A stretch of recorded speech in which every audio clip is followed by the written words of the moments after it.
The trading post at Fort Laramie smelled of tobacco, gunpowder, and desperation.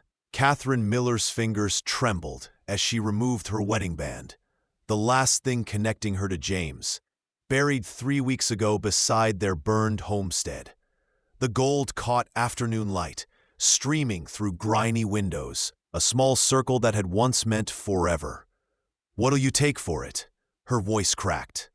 The shopkeeper didn't look up from his ledger, his indifference as cold as the Wyoming wind, battering the wooden walls outside. Catherine's stomach had forgotten the feeling of fullness. 2 days since she'd eaten anything but wild berries that had cramped her gut more than satisfied it. Before you continue with Catherine's journey, I'd love to ask a small favor. If you're enjoying this story, please take a moment to subscribe to the From Wild West channel and give this video a like. It truly means the world to us and motivates us to bring you more quality content like this. Your support keeps these stories coming. Now, back to Catherine's story. $20, the shopkeeper finally grunted, eyes assessing her worn calico dress, the mud caked on her hem. That's generous, considering. $20 wouldn't buy passage back east, wouldn't buy a month's lodging, wouldn't buy survival. Catherine's hand closed around the ring, metal warming against her palm. James had worked 6 months to afford it, proposed beside the creek, where cottonwoods whispered promises neither of them would keep. The door crashed open. Wind howled through, carrying dust and the scent of leather and sage. The man who entered moved like water, fluid, inevitable, impossible to ignore. Lakota. Catherine recognized immediately, though he wore both worlds. Buckskin shirt beneath a heavy coat, dark hair long and unbound, but a Colt revolver holstered at his hip. His face could have been carved from the red rocks of the Badlands, all sharp angles and weathered bronze, with eyes so dark they seemed to hold storms. Those eyes found Catherine. Held. Something shifted in her chest, foreign and frightening. Grey Wolf. The shopkeeper's tone changed entirely, respect edged with wariness. "Didn't expect you this month. Supplies ran out early." The warrior's English was perfect, accent barely noticeable. He moved to the counter, but his attention kept drifting to Catherine, to her white-knuckled grip on the wedding band. "Hard winter. It's been hard on everyone." The shopkeeper gestured vaguely toward Catherine. "She's trying to sell her ring. You interested in gold?" Grey Wolf turned fully toward her. Catherine's breath caught. He was tall, 6 feet easy, with shoulders that spoke of years wielding something heavier than words. A scar traced his left cheekbone, pale against bronze skin. But it was his eyes that pinned her, seeing too much, understanding things she hadn't spoken. "Gold isn't what's needed here." His voice was low, rough, velvet. "You are hungry." Not a question. Catherine's chin lifted, despite the shame burning through her. "I can manage." "Can you?" He stepped closer. Catherine caught his scent. Pine smoke, horse, something wild and clean that made the trading post feel even more suffocating. "When did you last eat?" "Truth. That's not your concern." "I'm making it my concern." He pulled a leather pouch from his belt, counted out coins onto the counter. Flour, salted pork, coffee, beans. Each item named with the authority of someone used to being obeyed. "And bread, if there's any fresh." The shopkeeper scrambled to comply. Catherine watched, humiliation and relief warring inside her. "I can't accept charity." Grey Wolf's laugh was short, without humor. "Charity would be giving you gold for that ring. This," he gestured to the growing pile of supplies. "This is sense. Dead people don't pay debts. I don't have a debt to you. You will." He met her eyes again, and Catherine felt something crack open inside her chest. I need someone who can cook, keep a house. My sister died last spring, left me with land I don't have time to properly maintain. You need safety and food. We make an arrangement. Catherine's hand tightened around her ring. Every instinct screamed that accepting help from a stranger, especially a Lakota warrior, in a territory where whites and natives viewed each other with suspicion at best, violence at worst, was dangerous. But hunger had its own voice, louder than pride. For how long? Until spring. Grey Wolf accepted wrapped packages from the shopkeeper, began loading them into a canvas bag. 6 months. You keep the house, cook, help with basic work. I keep you fed and protected.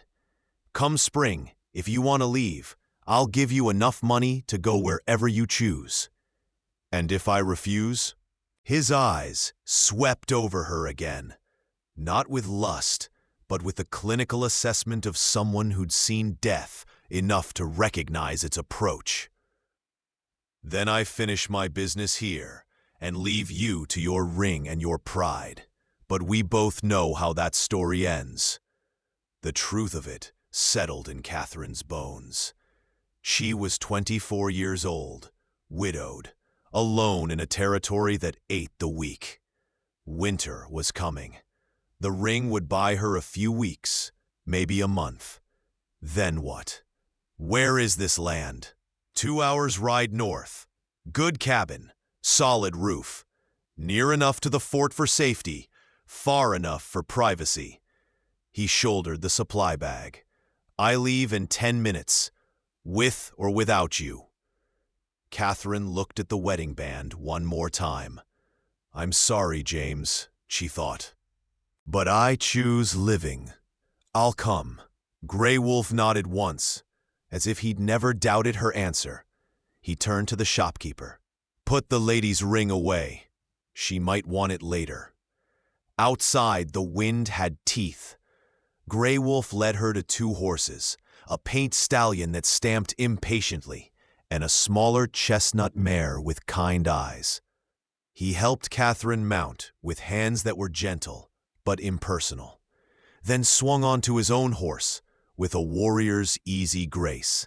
They rode in silence as the fort fell away behind them. The Wyoming landscape stretched endlessly. Rolling prairie grass, gone gold and brittle.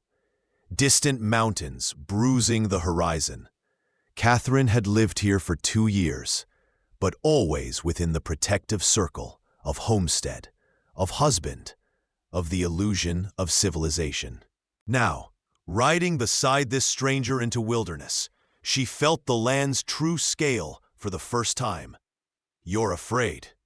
Grey Wolf spoke without looking at her, eyes scanning the terrain with constant vigilance. Should I be? Of me? No. He glanced over then, something almost like a smile touching his mouth. Of the land, the winter, the men who might see you as easy prey? Yes, fear keeps you alive, if you let it make you smart instead of frozen. Comforting. Truth usually isn't. He directed his horse up a rise, Catherine following. At the top, she gasped. A valley opened before them, sheltered by rock formations and thick with cottonwoods, along a silver thread of creek. The cabin sat in the valley's heart, sturdy logs chinked with mud and moss, stone chimney releasing a thin tendril of smoke, corrals and outbuildings speaking of careful maintenance. It was beautiful in a stark, lonely way. You keep the fire going, Catherine observed. I came to the fort from here. Didn't plan on bringing anyone back. Grey Wolf urged his horse forward. Life is full of surprises. The cabin's interior was cleaner than Catherine expected. One large room with a stone fireplace, a bed frame with buffalo robes, a wooden table worn smooth by use, shelves lined with supplies and mysterious items she couldn't identify. Windows on 3 sides, currently shuttered against the wind. It smelled of smoke and sage and absence. Grey Wolf set down the supplies. "Bed's yours. I'll sleep outside or in the lean-to with the horses." "That's not necessary." "It is." His tone was final. "You're under my protection. That means your safety, your privacy, your dignity. All of it. Understood?" Catherine nodded, throat tight. When was the last time someone had offered protection without demanding something in return? "There's a creek for water. Freezes starting in late November, so we'll need to break ice soon. Root cellar behind the cabin. Still has vegetables from last year's garden. Chickens in the coop. They need feeding morning and evening." He moved through the space as he spoke, lighting lanterns, stirring the fire back to life. "Can you shoot?" "A rifle, yes. James taught me." "Good. Rifles above the door, ammunition in that trunk. Revolver too, if you're comfortable with it." He paused, studying her. "The Lakota won't bother you here. This is my land, and they respect that. But there are white men who respect nothing. If anyone comes while I'm gone, you shoot first and ask questions after. Promise me." "I promise."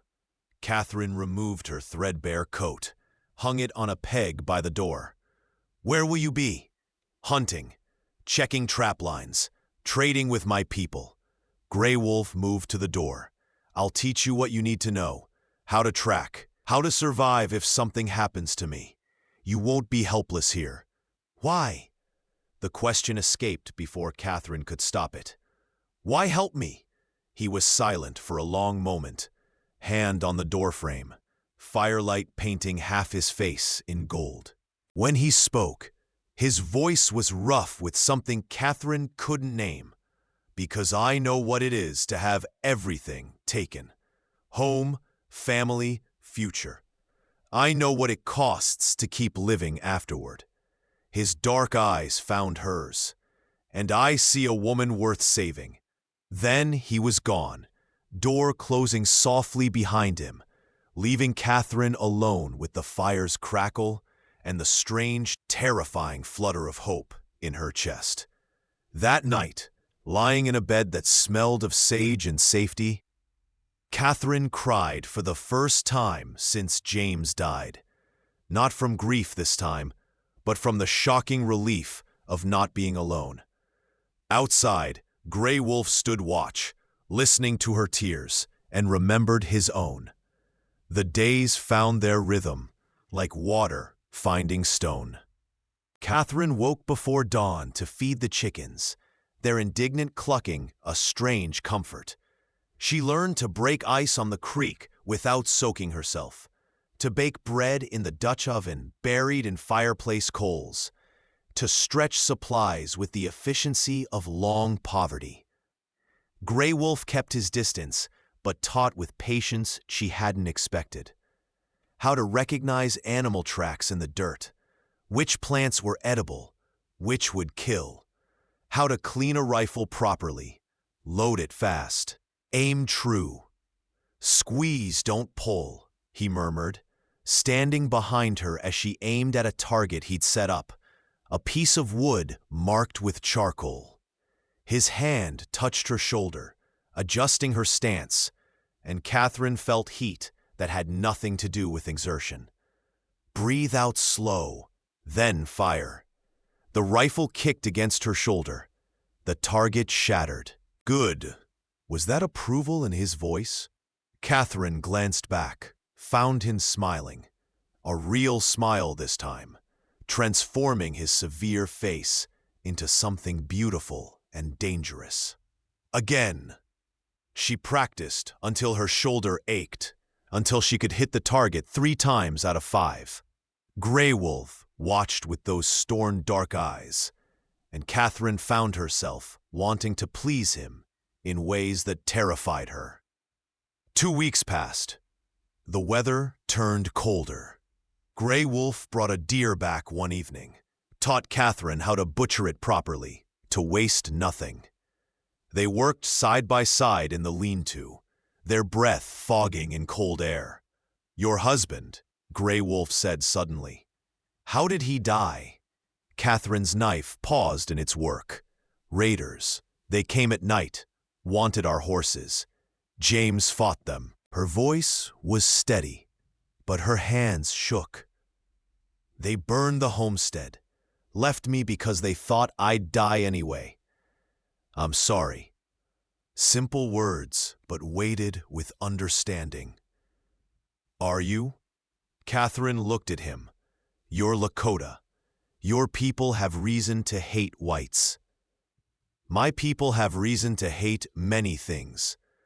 Grey Wolf's hands never stopped working, efficient and sure. "But hate and reason don't always walk together. And you aren't the people who killed my family." Catherine's breath caught. "Your family?" "Cavalry raid. 10 years ago." His face was stone. "Killed my parents, my brother. My sister survived, but never recovered. She died last spring. Like I told you, some wounds go deeper than flesh." "I'm sorry," Catherine whispered. "We're both sorry." He met her eyes, "And we're both still here. That counts for something." That night, Catherine lay awake, thinking about survival and the strange mercy of finding someone who understood it. The first real snow came in mid-November. Catherine woke to silence, the particular hush of a world buried in white. She rose, wrapped herself in a blanket, and found Grey Wolf already outside, clearing a path to the lean-to. She made coffee, strong and bitter. When he came in, stamping snow from his boots, she handed him a cup without speaking. Their fingers brushed. Grey Wolf's hand was cold, rough with calluses. Catherine's was small against his, pale against bronze. Neither pulled away immediately.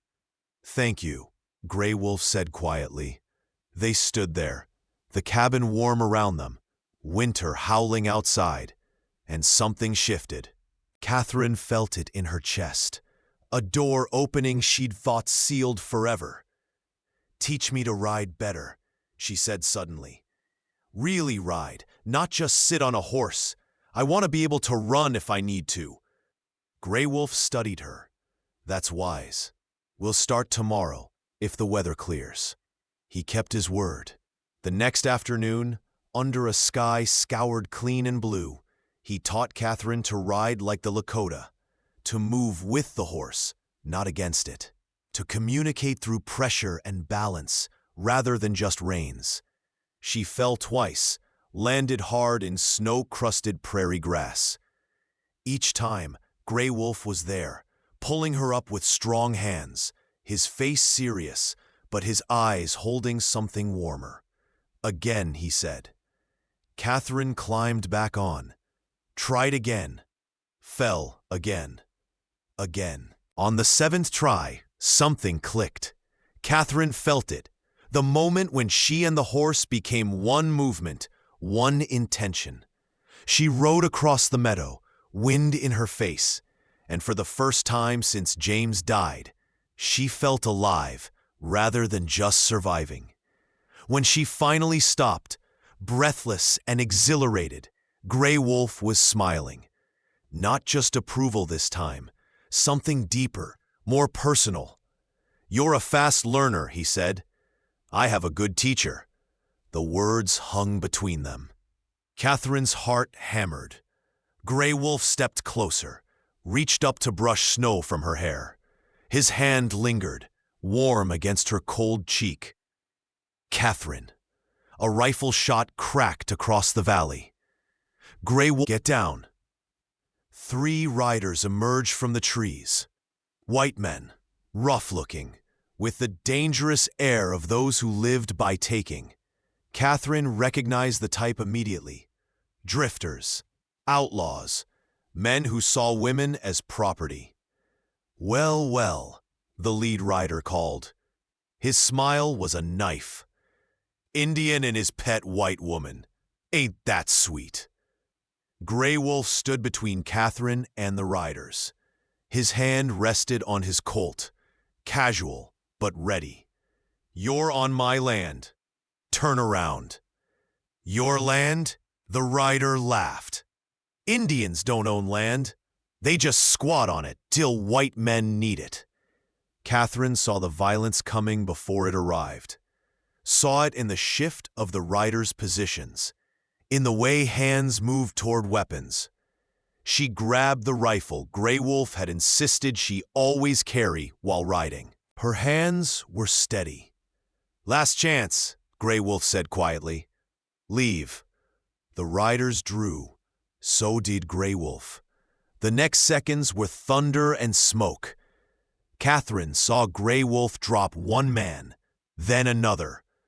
Saw the third aim at Grey Wolf's back. She didn't think, just raised the rifle, breathed out, squeezed. The third man fell. Silence crashed down. Grey Wolf turned slowly, looked at Catherine, at the rifle in her hands, at the man she'd killed. Something passed between them. Recognition. Trust. A bond forged in shared danger.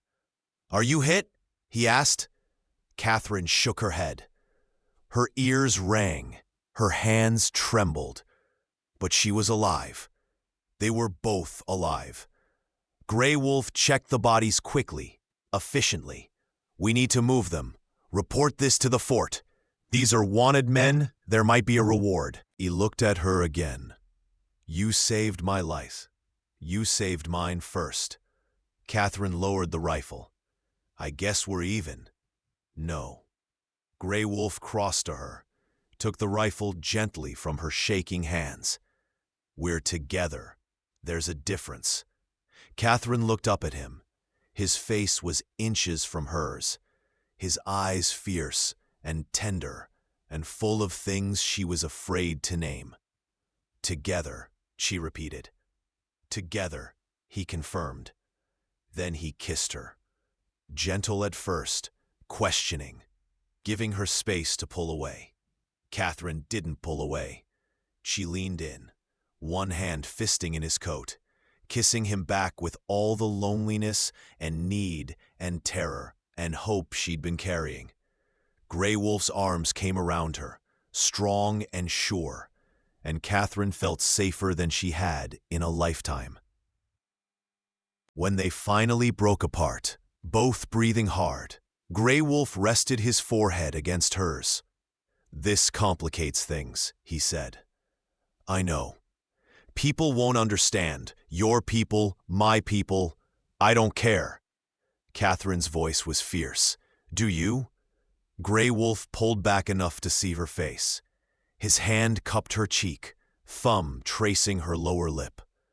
"No," he said simply. "I don't care about anything except keeping you safe, and keeping you with me. Then we're still together." "Together," he agreed, and kissed her again. They reported the incident at Fort Laramie. The commanding officer was skeptical until he recognized the dead men's faces from wanted posters. The reward was modest, but real. $50, split 3 ways for 3 outlaws. "Spend it on supplies," Grey Wolf told Catherine as they left the fort. Winter's only begun. But Catherine had other ideas. In the small general store, she bought wool cloth, needles, thread. "I can make you a proper coat," she told Grey Wolf. "That one's wearing through." He looked at her with such tenderness that Catherine's breath caught. "You don't have to. I want to." She touched his hand. "Let me do this, please." That evening, by firelight, Catherine began sewing. Grey Wolf cleaned his weapons, but his eyes kept drifting to her. The domestic piece of it felt surreal. Warrior and widow, Lakota and white, surviving together in a land that wanted them both dead. "Tell me about your sister," Catherine said softly. Grey Wolf was quiet for so long she thought he wouldn't answer. Then, her name was Morning Star. She was 12 when the cavalry came. Saw our parents killed. Something broke inside her after that. She lived, but she wasn't alive. Not really. His voice was raw. I tried everything. Traditional healers, white doctors, prayer. Nothing helped. She just faded. By the time she died, it was almost a mercy. Catherine set down her sewing, crossed to him. She knelt before his chair, took his hands in hers. I'm so sorry. I blamed myself. Thought if I'd been there, if I'd been faster, stronger, better. His fingers tightened on hers. But I was 14. What could I have done? Survived, Catherine said firmly. Like you did, like she did, for as long as she could. Survival is enough, Grey Wolf. It has to be. He looked at her with eyes that held years of pain. When did you get so wise? When I met you. Catherine leaned forward, kissed him softly. You taught me that surviving can be more than just enduring. It can be living. Grey Wolf pulled her up, into his lap, held her close. Catherine felt his heartbeat against her chest, steady and strong. I wasn't looking for this, he murmured against her hair. Neither was I. Catherine smiled. But I think we found it anyway. They sat together as the fire burned low, wrapped in each other. She taught him songs her mother had sung, stories from her childhood. One afternoon, checking trap lines, Grey Wolf stepped through ice-crusted snow and went down hard. Catherine heard the crack of breaking wood, his sharp inhalation of pain. She ran. Grey Wolf lay in the snow, face gray. My leg, he managed. Trapped. Catherine saw it immediately. His left leg caught between broken wood and stone, twisted at a wrong angle. Blood stained the snow. Don't move, she ordered, amazed at her own calm. Let me think. She freed his leg carefully, wincing at his suppressed groans. The break wasn't compound, thank God, but it was bad. She fashioned the splint from branches and cloth torn from her petticoat, working with hands that shook only slightly. Go slow, Grey Wolf gasped. It hurts. I know. I'm sorry. Catherine met his eyes. I'll die before I hurt you more than I have to. Something passed between them. Trust absolute. Love unspoken. Grey Wolf nodded. Catherine worked as gently as possible, but each touch drew white lines of pain around his mouth. Getting him back to the cabin was a nightmare. Catherine half carried, half dragged him, his weight heavy against her. Her muscles screamed. She ignored them. Together, she thought. We're together. I won't leave him. At the cabin, she got him inside, onto the bed, built up the fire until the room was sweltering, cleaned the wound, a gash where bone had pressed through skin, with whiskey that made Grey Wolf curse in Lakota. She bound it carefully, elevated his leg, brought him water and willow bark tea for the pain. You should sleep, Catherine told him, brushing sweat-damp hair from his forehead. Stay. His hand caught hers. Please. Catherine lay down beside him, careful not to jostle his leg. Grey Wolf's arm came around her, pulling her close. Thank you, he murmured. Always, Catherine whispered back. She woke hours later to find Grey Wolf burning with fever. Infection, she realized with cold terror. The wound was clean, but winter and injury and bad luck sometimes combined into death. For 3 days, Catherine fought for his life. She cleaned the wound hourly, poured fever-reducing tea down his throat, bathed his face and chest with cool water. Grey Wolf thrashed, delirious, crying out in Lakota. Catherine held him through it, whispering nonsense comfort, refusing to let him go. On the fourth morning, the fever broke. Grey Wolf woke to find Catherine slumped beside the bed, asleep, sitting up, her hands still holding his. He squeezed gently. Her eyes flew open, wild with worry. "Grey Wolf, I'm here." His voice was rough but clear. "You brought me back." Catherine started crying. She tried to stop, couldn't. Grey Wolf pulled her onto the bed beside him, held her while she sobbed into his chest. "I thought I'd lose you," she gasped. I know," he kissed her hair. "But I'm here. We're together." "Together," Catherine repeated, and held him tighter. Healing took weeks. Catherine tended Grey Wolf with fierce devotion. Changed bandages, helped him walk, listened to his frustration at being trapped inside while winter raged.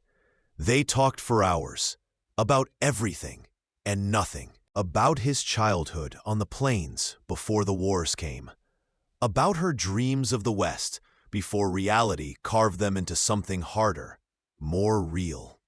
One evening, snow falling soft against windows, Grey Wolf took Catherine's hand. "I need to tell you something." Catherine's heart stuttered. "What?" "When I brought you here, I told myself it was practical, sensible, someone to cook, to work, nothing more." He turned her hand over, tracing the lines of her palm. "That was a lie I told, because the truth scared me." "What truth?" "That the moment I saw you in that trading post, something in me recognized something in you. Broken, calling to broken. Survivor to survivor." His eyes met hers. "I told myself I'd keep distance. But Catherine, I can't. I don't want to." Catherine's breath caught. "What are you saying?" "That I love you." Simple words, earth-shaking. "That I want you to stay, not because of an arrangement, but because I can't imagine this life without you in it. That when I was drowning in fever, your voice was the light that brought me back." Tears spilled down Catherine's cheeks. "I love you too. God help me, I do. I thought I'd never feel this again. Didn't want to feel it. It hurt too much the first time. And now?" Grey Wolf cupped her face. "Now I think maybe the pain was worth it. To find this. To find you." Catherine leaned into his touch. "I was so angry at James for dying, for leaving me alone. But if he hadn't, I never would have found you. Is that terrible?" "No." Grey Wolf kissed her softly. "It's honest, and honesty between us is more important than anything else." "Then I'll be honest. I don't want to leave in spring. I want to stay here with you and build something real." "Together?" "Together," Catherine confirmed, and kissed him like she was sealing a vow. That night, wrapped in buffalo robes with Grey Wolf's arm around her, Catherine felt peace settle into her bones. Outside, winter howled. Inside, they were warm. Spring came slowly, grudgingly. Snow melted into mud, mud into grass, grass into wildflowers that painted the valley in purple and gold. Grey Wolf's leg healed, though he walked with a slight limp now. Catherine planted a garden. Chickens began laying again, and the world felt full of possibility. One morning in early April, Grey Wolf rode to the fort and returned with a preacher. A weathered man who'd seen too much frontier to judge the unusual. "You're certain?" the preacher asked, looking between Lakota warrior and white widow. "Very certain," Grey Wolf said, and looked at Catherine with such love that her heart ached. "Absolutely certain," Catherine agreed. They married in the meadow behind the cabin, with wildflowers in Catherine's hair and the sound of the creek as music. The preacher spoke of love and faith and commitment. Grey Wolf spoke his vows in Lakota, then English. Catherine spoke hers, with a voice that only shook slightly. I take you as my husband, my partner, my home, in this life and whatever comes after. Together. Ah, together, Gray Wolf repeated, and kissed his wife, while the preacher smiled and the Wyoming sky stretched blue and endless overhead. 5 years later, Catherine stood in the same meadow, watching Gray Wolf teach their daughter to ride. Little Sarah, named for Gray Wolf's mother, laughed as the pony trotted in circles, her dark hair flying. "Careful," Catherine called, hand resting on her swollen belly. Another child coming in the fall, a son, the Lakota elder had predicted. Gray Wolf glanced over, smile transforming his face. He still took Catherine's breath away. Her warrior, her husband, her home. "She's fine," he called back. "She's strong, like her mother." Catherine laughed. Their life wasn't easy. They faced prejudice, curiosity, sometimes outright hostility. But they faced it together. They'd built something real. Not perfect, but honest. Not without pain, but full of love. Sarah rode over, stopped in front of Catherine. "Mama, did you know Papa's a warrior?" "I did know that." Catherine smoothed her daughter's hair. "And you're brave too. Papa says you saved his life." "We saved each other," Catherine corrected. She met Gray Wolf's eyes over their daughter's head, saw everything they'd survived, and everything they built reflected back. That's what people who love each other do. Gray Wolf dismounted, came to stand beside his family. He put one arm around Catherine, the other around Sarah. "Together," he said quietly. "Together," Catherine agreed, and kissed him as the sun set gold over the valley they'd made their own. The Lakota warrior had saved the White Widow, and she had saved him right back. And somewhere in that saving, they'd found not just survival, but a life worth living. Together. Thank you so much for listening to this story. I'd love to know where you're enjoying this tale from. Are you listening at home, during your commute, or perhaps while working?